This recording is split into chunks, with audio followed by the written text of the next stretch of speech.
everyone, and welcome to Simply Made Homestead. Well, here in Central Florida, it is time to dig those potatoes, and today that's just what we're going to do. Now down here on the end, I did do a little test run just to see how it's looking, and I did a little scratching on that same plant about 2-3 weeks back, and we got a nice little mess for dinner one night. And guys, I can't wait to show you. It's looking really good. So let me bring you down here and let's get started.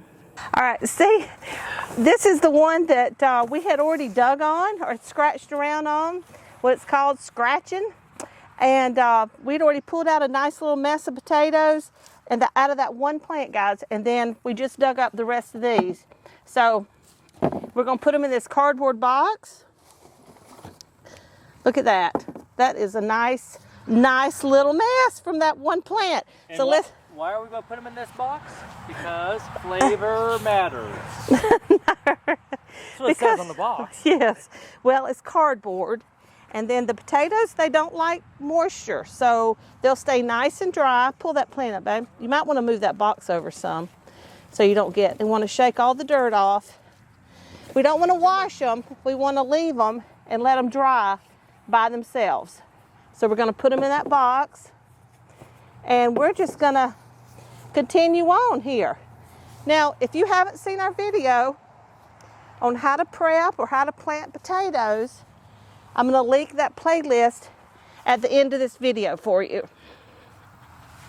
Now I'm just going in here with my hands because, A, I like to mess with dirt. I like the feel of it in my hands. And to make sure we get all of them. Yeah, making sure I don't miss any. Because they're easy to do. Now, when I planted these, y'all, I'm trying not to get too close. I think I might have that time. So I hate to scratch a potato with a fork and scar it. But look at that size of potatoes, guys. Aren't they pretty? Oh, that's going to be so good with rosemary and garlic. His favorite. He likes them roasted. With a little rosemary and garlic. They are very good. Look there, y'all. Now we have planted, these are the red Norland, and we bought our potatoes from Haas Tools. I'll leave you a link below for that as well. And we also planted Yukon Gold. First time ever planting Yukon Gold. So I'm real anxious to see how they turn out. And when I cut my eyes up, guys, some people plant them whole. I mean, you can do that, but you don't get as much potato. You really don't. Well, y'all, apparently my microphone went out right there on us, so I'm going to have to do a little a voiceover here to be able to get the rest of the information to you about what's going on here, but it's such good information. Please stick with me. I just know you'll enjoy it. Now, when talking about cutting up the potatoes, it's really important. You're going to get a lot more bang for your buck, y'all. And with the price of food, everything going on, we really want to get the as much as we can from our crop, from all the work that we put into it and all the efforts that it takes. Now, when I cut up my potatoes, I cut them 1 to 2 eyes per potato. And this time, I like to do my little experiments in the garden, see what I can get away with, see what'll work, might work better. You know, like I always try to tell you guys, do what you feel is best for you. Or do all your research, watch your videos, and then take different methods, take different ideas, and find out what works best for you. So this time, I cut most of mine only 1 eye per piece of potato. Some of mine did have 2 eyes, just if they're really close together, or 1 eye was super small, but most of them were 1 eye. And we bought 5 pounds of Yukon Gold seed potatoes and 5 pounds of red Norland seed potatoes. And we ended up with 130 feet of potatoes. Now, I do want to show you the fork right here. This is, we call it a potato fork. When I purchased it at Tractor Supply, it was called something else, and I'm sorry, I don't remember what it was called. But it has, the prongs are wider. Do a little rewind right there if you need to and look at it again. The prongs are wider, which makes it much easier for digging potatoes. They don't fall through the prongs or the tongs like a regular pitchfork would do. And I also like the little thing on the top there where you saw I just was able to step on it and press down. It gave a little more of a flat surface. It's just a really nice little fork for digging potatoes. Now, many of you are wondering about the potato plant themselves, how they look kind of sickly and not so good, and I agree with you. They don't look so good. But what happened was, while we were gone, we had our watering system set up, and we had a sprinkler out here just to run a couple times a week to give it a little water. But when the timer turned the sprinkler on, apparently it had a little hitch somewhere because it ran for 3 days. And then our farm sitter called us on day 3 and was like, there's apparently something wrong with your sprinkler. What do you want me to do? So we got her to turn it off. And when we got back, the plants, they did look like this. And some of the potatoes, I believe, were affected from being in the ground perhaps too long and probably all of the water. Now, since we've dug our potatoes and we found these potatoes that had these little bumps on them and just didn't look quite right, and just the plants looked kind of sickly, and I was just I wanted to know, okay, what should we have done differently or done better? And what I discovered was that here in the South, or in warmer climates, we're in Central Florida, we're way south, that even though we had our harvest date set, okay, potatoes are ready after this many days. We had it marked on our calendar. We came out here and we actually dug the day before that date. But here in the South, or in warmer climates, that your days to harvest are sooner. That once your plants start getting really long and kind of lay over, then you need to start digging your potatoes. And you can always do a little test, take one on the end like I did when I scratched up some potatoes and cooked them for dinner one night. See how they're looking.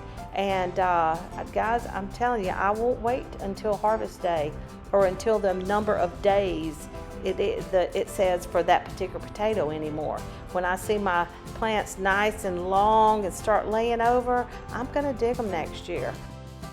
Now, our initial plan was to store our potatoes in the cardboard boxes straight right after we dug them, lay them in one layer in the cardboard boxes, and then they would be ready to go in a nice, cool, dry place until we were ready to eat them. But because the soil was a little moist, we decided to take an extra step to ensure that the dirt is nice and dry. It has fallen off the potatoes, and the potato skin is dry, and so that our potatoes don't begin to rot prematurely. So you saw at the beginning of the video the potatoes that were laid out on the screen, and we did on our back porch on a table. We put a couple of boards on each side of the table, and then laid these big screens on top of the boards and the potatoes on top of them, so they would have airflow all the way through, and that way they would be able to dry well. And fortunately, we are fortunate enough to have a ceiling fan on the back porch, so we ran that, and we left them out there for about 3 days before we moved them back into the cardboard boxes. It would be great if they weren't touching, which we tried, but they're pretty much touching. But it's like one level, and we brought them into a spare bedroom, stacked the boxes up, which you can see in a picture right here, and that's where we will be storing them and eat on them along the way. Now, I will be canning some of the potatoes because since we are here in Central Florida, and even if it's a cool room in our house is 74 degrees during the daytime in the summer, so that's not as cool as the potatoes would like. So, which is why I will be canning some of the potatoes to ensure that we'll have them in later months. Now, your potatoes, when you buy a seed potato, all it is a potato. So some of your potatoes, your good healthy ones, you don't want to keep the sickly ones for seed potatoes, because then you're just spreading that virus, spreading whatever is wrong with that potato. So don't ever keep a sick potato, because you want to, I hate to throw out something if I can get a use out of it. So, but keep a nice, good, pretty potato. Keep you a little batch. Like I said, 5 pounds went a long way. So keep you a little batch back, and then just let them start sprouting. Keep them in that nice, cool, dark space, and they will start sprouting, and then they'll be ready for you to cut them up, and you have your potatoes. You will never have to buy potatoes again. For seed potatoes, for eating potatoes, none of the above. You will be set, guys. So if your goal is to be able to feed your family and not have to worry about whether there's food in the grocery store, guys, this is a really good one. You got to add that to the top of your list. Potatoes, corn, just 2. Those are just 2 of the things, and we're going to be going over a whole lot more. I'm so glad you've joined us here today. We love having you with us. If you found value in this video, please give us a big old thumbs up. We're a new channel and we're trying to grow, and we're here to help, guys. We really are, and we just love to have you along.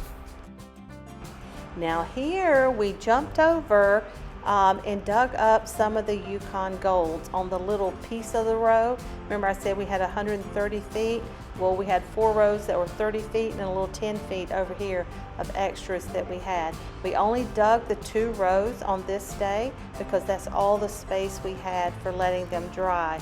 And then I came back out a few days later and dug the rest of the potatoes. Didn't have any help that day because Sweetheart had to go to work, but that's okay. It wasn't too bad. But check out these beautiful Yukon Gold potatoes, guys. I'm so excited. All right, y'all, here's our setup for drying the potatoes. The boxes down there is because the screen was flicked, but we made sure none of the potatoes are touching. There are boards on each side, so there's airflow under the potatoes, under the screens, and the fans are going. We're in good shape. Okay, y'all, until next time, take care and God bless.